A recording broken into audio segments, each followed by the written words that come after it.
Les extendemos una cordial bienvenida a este espacio provisto por el Ministerio Hispano de la Asociación del Sureste de California, en el cual se dará un repaso de la lección de Escuela Sabática al punto. Gracias por estar con nosotros nuevamente. Les saludamos sus amigos y hermanos Guillermo Quirós y Enrique Báez. Bienvenido, pastor. Muchas gracias, pastor. Bienvenido usted también. El título de la lección de esta semana que estamos repasando para abril 22, teman a Dios y denle gloria. Escuela Sabática al punto.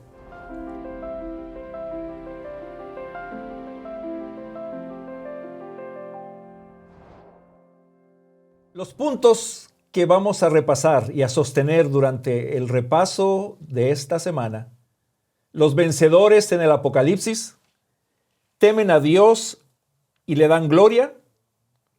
Entonces, te invito a que escuchemos lo que el Apocalipsis habla de los vencedores. Juan, el autor del Evangelio, de las epístolas y del Apocalipsis, usa por lo menos 24 veces, con sus diferentes acepciones, la palabra vencer. Al vencedor se le va a dar de comer del árbol de la vida, no sufrirá daño de la muerte segunda. Al vencedor se le dará el maná escondido y una piedrecita blanca y un nombre nuevo. Al vencedor se le dará una autoridad sobre las naciones. Al vencedor se le dará un vestido de vestiduras blancas.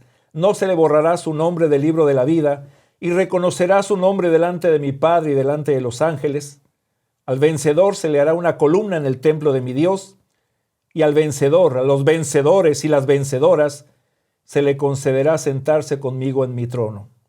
Pastor, Juan en Primera de Juan dice: porque todo lo que es nacido de Dios vence al mundo, y esta es la victoria que ha vencido al mundo, nuestra fe. Los creyentes que se presentan en el Apocalipsis como vencedores, son vencedores únicamente, pastor, en virtud a la victoria del Cordero. Amén, amén. Pelearán contra el Cordero y el Cordero los vencerá, porque Él es Señor de señores y Rey de reyes, y los que están con Él son llamados y elegidos y fieles.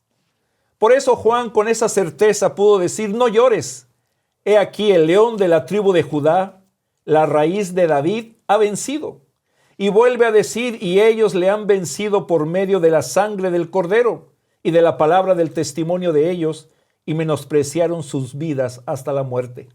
Pastor, somos salvados por la gracia de Jesús, sostenidos por la gracia de Cristo, y somos vencedores en Cristo Jesús. Amén. ¿Cómo podemos, pastor, experimentar la victoria de Cristo y hacer nuestra victoria?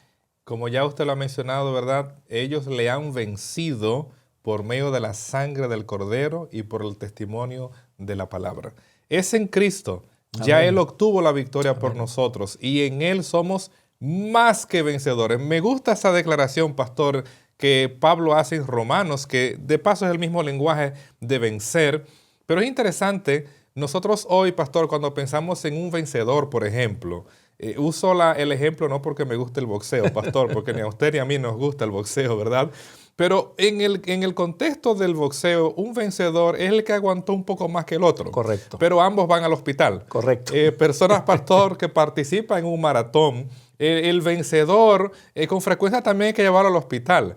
Así que los vencedores en el contexto nuestro con frecuencia son personas que tienen grandes pérdidas o bajas. Así es. Pero en el caso nuestro somos más que vencedores, porque tú vas a llegar al cielo sin haber experimentado la segunda muerte que Jesús experimentó por ti y por mí en la cruz del Calvario. Entonces, en ese aspecto, la victoria es tuya, la victoria es mía, porque ya Cristo la obtuvo por nosotros en el Getsemaní y en el Calvario.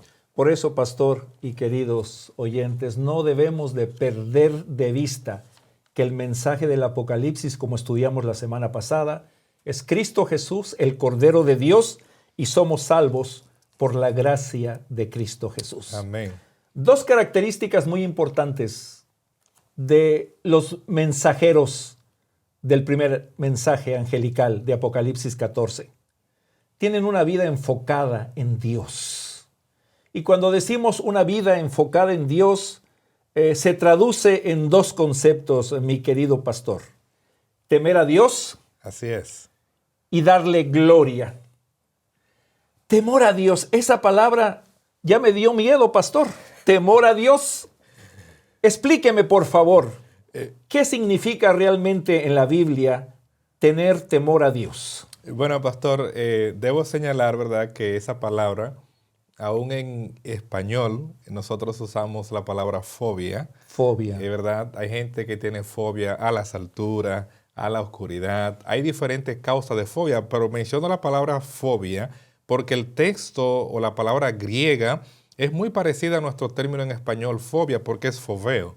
Y ese verbo griego aparece más de 400 veces en el Nuevo Testamento. Y claro, tiene un gran espectro de significado. Y en un sentido práctico, pastor, originalmente la palabra fobeo o temor o miedo significaba huir, escapar. Y nosotros de igual manera en el Antiguo Testamento vamos a encontrar correspondencia. Claro, el término que se usa en el Antiguo Testamento es yarea, que es un vocablo muy rico, pero también tiene el sentido de escapar o es eso que se activa cuando hay temor. Por ejemplo, puedo recordar la experiencia de Jacob esa noche, ¿verdad? Que él tuvo temor, según lo que presenta Génesis 32, cuando él supo que su hermano venía con 400 hombres armados para recibirle. Corrió. Tuvo temor y es natural, así que nosotros vamos a ver esa reacción, pero es interesante que la misma palabra en el texto bíblico, tanto en el Antiguo como en el Nuevo Testamento, además de estas connotaciones, posee el sentido, pastor, en muchas ocasiones. Por ejemplo, recuerdo Jonás capítulo 1, versículo 9, cuando él es cuestionado por los marineros y él respondió, yo temo a Jehová, quien es el creador de los cielos y la tierra. Claro, cualquiera pudiera cuestionar ese temor de Jonás en el contexto que él está huyendo de Dios, pero lo que él está es apropiándose del lenguaje que era conocido en el antiguo Israel, de que el que expresaba yo temo a Dios era un sinónimo de yo reverencio a Dios, yo adoro a Dios, yo sirvo a Dios, yo sigo a Dios.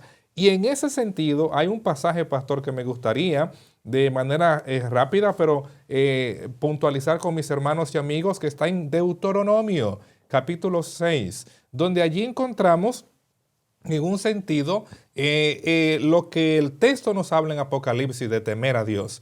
Y Deuteronomio capítulo 6, versículo 13, mira cómo dice la palabra de Dios, a Jehová tu Dios temerás. Aquí se está utilizando, ¿verdad?, el lenguaje, el verbo yarea. A Jehová tu Dios temerás. Y aquí viendo lo interesante, y a Él solo servirás.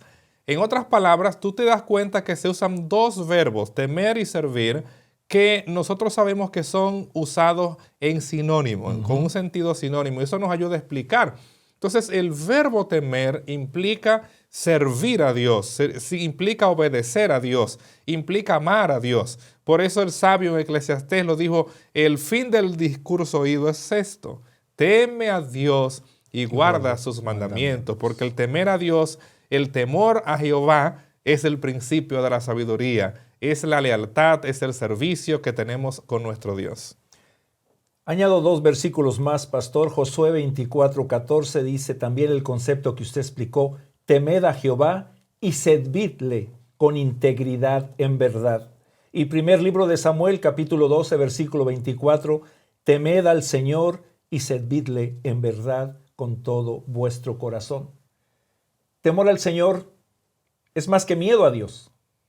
Temer al Señor es reverenciar, asombrarnos y respetar al Todopoderoso.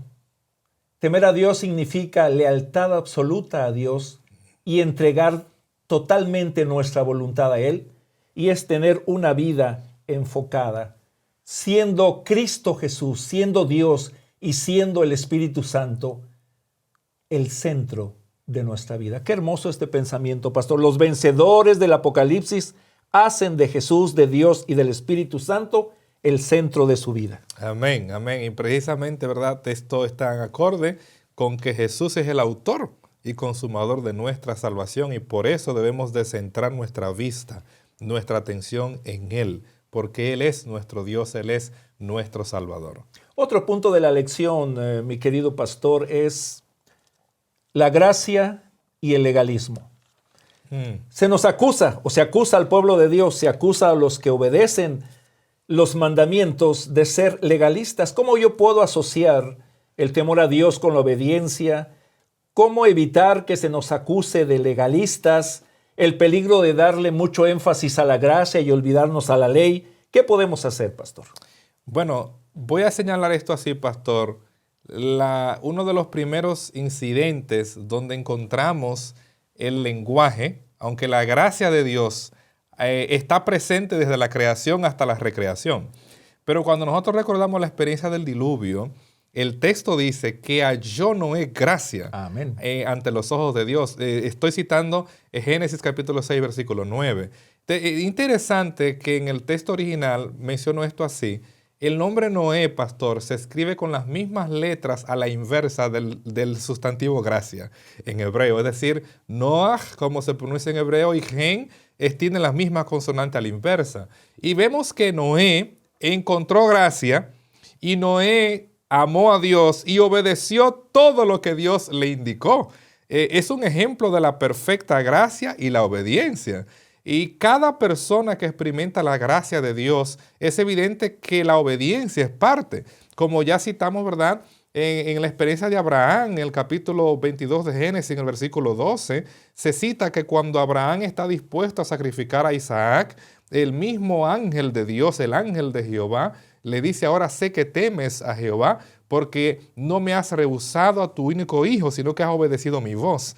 De ahí que la gracia va de la mano con la obediencia, lo que implica que aunque la salvación nuestra, como Pablo lo presenta en Efesios 2, 8 y 9, es por gracia, es mediante la gracia, nosotros somos transformados por esa gracia y llegamos a obedecer al Dios que nos ha dado la gracia. Entonces, pastor, cuando mi vida como vencedor en Cristo Jesús está enfocada en Dios, mi respuesta va a ser darle gloria. Así es. Y como dice el apóstol Pablo, hagan todo para la gloria de Dios.